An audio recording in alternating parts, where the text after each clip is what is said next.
Quick update lang tong mga idol dahil mga Pinoy-blooded players sa NBA G League nagpakitang gilas ngayon. Kamusta nga ba ang performances nila? Pero bago natin pag-usapan, palike naman ng ating video bilang suporta. Unahin natin si Ron Harper Jr. mga idol, Phil-Am third-year guard na nakuha ng Celtics sa off-season at pinapalaro ngayon sa NBA G League team. So far so good. Sa unang linggo ng G League, pinapakita ni Harper ang shooting ability nito kung saan may isa siyang 18-point game gawa ng 6 na 3-pointers.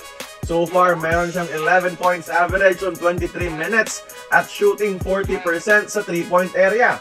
Kung magtuloy-tuloy ang switch shooting at magiging 3-point specialist ni Harper sa G League, may magandang chance na paakyatin siya ng Celtics sa main NBA roster later this season. Parang yung ginawa lang nila kay Sam Hauser na big part na ngayon ng kanilang bench.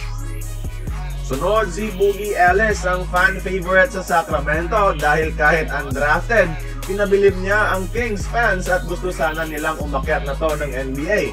Pero para sa management ay kailangan munang magpahinog sa Stockton Kings. Di maganda simula niya actually with only 4 points. Pero sa loob ng 3 laro, may 10.7 points per game average na siya in 24 minutes. Kilala bilang scorer, pinakita din ni Ellis sa week 1 ng G League ang kanyang playmaking, averaging 5 assists per game. Kaso nga lang, 33% lang siya sa field goal, pero sana makakayat din siya sa NBA roster later this season with the help of Coach Jimmy Alapag. Pangatlo, isa pang undrafted rookie na si Jarod Lucas. Heavy minutes nilalaro nito para sa G League team ng Dallas Mavericks.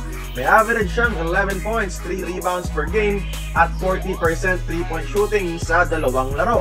Unti-unting pinapatunayan niya ang kapasidad bilang 3-point specialist. Sana mabigyan siya ng Dallas ng chance sa main NBA roster sa kalagitnaan ng season kung saan maraming injured o marami ang kailangan ng load management. Kaya yung mga idol, sa tatlo, sino sa tingin nyo ang maunang mapaakyat sa main NBA roster? Join the conversation, magkomento lamang sa ibaba.